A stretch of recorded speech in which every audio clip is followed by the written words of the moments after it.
A Estratégia do Dia, o podcast original da Bloomberg Linha. Vocês já ouviram falar daquele filme Inception, com Leonardo DiCaprio e o Elliot Page? O longa explora o subconsciente humano e como um sonho pode acontecer dentro de um sonho. E eu confesso que eu tô me sentindo um pouco assim hoje. Isso porque a primeira notícia que eu tenho pra vocês é sobre a nova aposta do CEO do Spotify, enquanto, veja bem, estamos no Spotify. Eu sou Nayara Albuquerque, a substituta, ou a prima, como vocês apelidaram, que tá tocando o barco do podcast nessa semana. A Neco Health, uma startup fundada por Daniel Ek, cofundador do Spotify, levantou 260 milhões de dólares em uma rodada Série B para levar sua tecnologia de escaneamento corporal 3D com o uso de inteligência artificial aos Estados Unidos.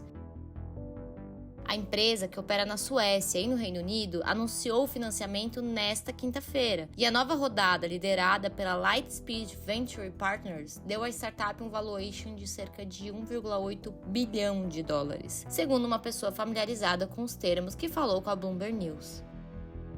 O cofundador do Spotify, Ek, cofundou a Neco Health em 2018, em seu primeiro grande projeto além do Spotify. Como uma das várias startups de empreendedores em tecnologia que buscam reinventar o setor de saúde, a Neco Health desenvolveu um procedimento de escaneamento corporal completo com imagens em 3D e uso de inteligência artificial, capaz de identificar câncer de pele, fatores de risco para AVC e doenças cardíacas, entre outras condições, pela bagatela de 368 dólares, ou cerca de 2.200 reais. A empresa informou que já realizou 10 mil procedimentos de escaneamento em pacientes em Estocolmo e Londres e que possui uma lista de espera com 10 vezes mais pessoas. Inclusive, a última rodada de financiamento da Neco Health havia levantado 65 milhões de dólares em julho de 2023. O cofundador do Skype, quem lembra, o Niklas Zennström, entrou no conselho da empresa como resultado do investimento anterior de sua companhia, a Atômico, que participou da rodada de 2024. Klaus Hommels, cuja empresa de capital de risco Lackstar liderou o investimento inicial, também se juntou a esse conselho. A General Catalyst de Palo Alto também participou. Na ocasião, a Neco Health não divulgou o valuation. Abre aspas, passei mais de 10 anos explorando o potencial inexplorado da inovação em saúde, disse Ek em um comunicado antes do anúncio da rodada anterior em 2023.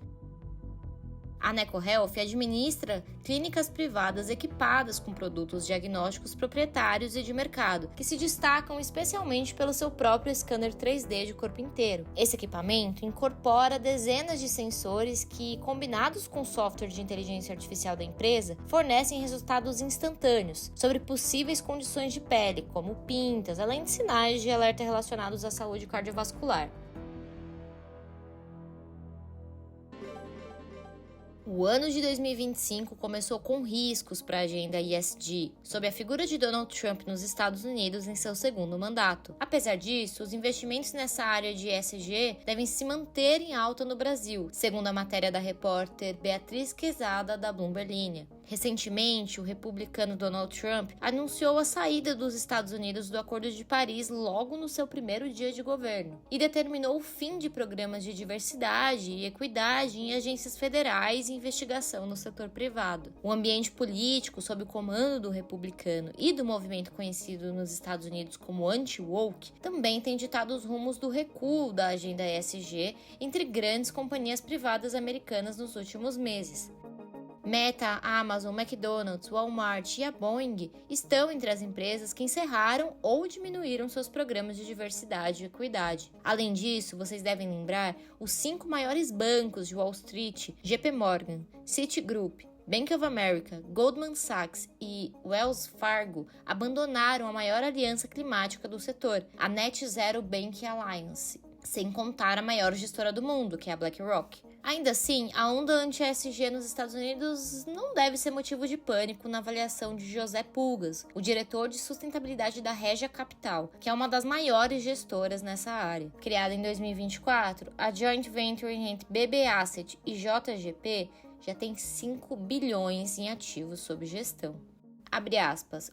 Os movimentos são especialmente de companhias com sede nos Estados Unidos. Não vai haver uma diminuição de fluxo de investimentos para soluções ESG. Será uma questão bem específica dos Estados Unidos. Globalmente, a pauta deve continuar forte, afirmou Pulgas em entrevista à Bloomberg Linha. Ele, inclusive, projeta um cenário de enfraquecimento da atratividade americana para as finanças climáticas, enquanto o Brasil mantém e pode até reforçar seu protagonismo na agenda por ser um país naturalmente diverso, com um mercado de capitais desenvolvido, ainda que em escala muito menor. A gestora não faz uma estimativa de fluxo de capitais que pode ser investido para o Brasil, mas projeta um ano de protagonismo para as finanças sustentáveis e de forte captação. Dos 5 bilhões de reais já captados pela Regia, 1 bilhão de reais veio da migração de fundos da BB Asset e da JGP, enquanto o restante é fruto de novas captações. Para 2025, a ambição é alcançar 18 bilhões sob gestão. E a menos de uma semana de mais uma reunião do Copom, os grandes bancos estão pessimistas com o cenário para os juros brasileiros. Eles veem a Selic chegar a até 15,75% ao ano e cortes, se houver, apenas em 2026. O Itaú e o Citi revisaram suas projeções nessa semana e veem a taxa de juros chegar a 15,75% e 15,5% ao ano, respectivamente. A taxa está atualmente em 12,25% ao ano, vocês devem lembrar, né? Já o JP Morgan manteve sua estimativa da Selic em 15,25% ao ano, mas ponderou que o balanço de riscos do Banco Central está hoje inclinado para um aperto monetário mais agressivo do que o cenário atual, de acordo com um relatório assinado pela chefe de pesquisa econômica para a América Latina, a Cassiana Fernandes. No mês passado, o Bradesco também estimou a taxa de juros em 15,25% ao ano, enquanto o BTG espera a Selic de 15,25% ao ano no final do ciclo de aperto, mas ressaltou em relatório que segue monitorando os desdobramentos do cenário econômico.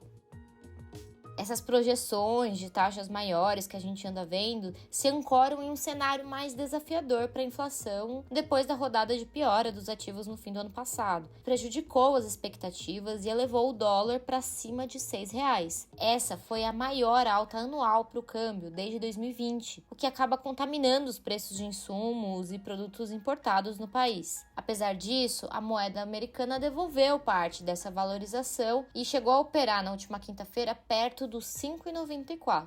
O Banco Central já sinalizou 2 altas adicionais de 1 ponto percentual da Selic, que devem levar a taxa a 14,25% ao ano até março. A primeira dessas 2 elevações deve ocorrer já na semana que vem, quando a taxa básica deverá ser elevada para 13,25% ao ano.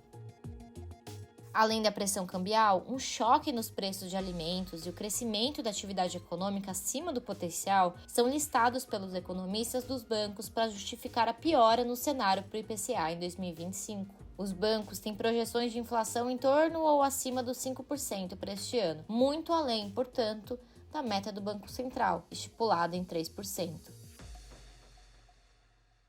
Lembrando que vocês podem conferir essas e outras notícias no site da Bloomberg Linha. Vocês também podem seguir a gente nas nossas redes sociais. E vamos à leitura de comentários de vocês. A Ivana comentou: adoramos você, prima Nayara. Obrigada por nos informar de tretas nessa semana agitada de notícias internacionais. Sucesso, prima. Sucesso pra gente, Ivana. Realmente foi uma semana bem atípica, né? Acho que vocês sentiram também por aí. A Cláudia comentou: prima, você não deve em nada, parabéns. Obrigada pelo carinho. O Bernardo elogiou minha dicção. Agradeço demais o carinho de vocês. E o Léo pediu um feat dos primos Alan e Nai. Quem sabe, Léo? Quem sabe não pode vir. Mais cedo, se eu não me engano, eu tava ouvindo Nickelback, gente.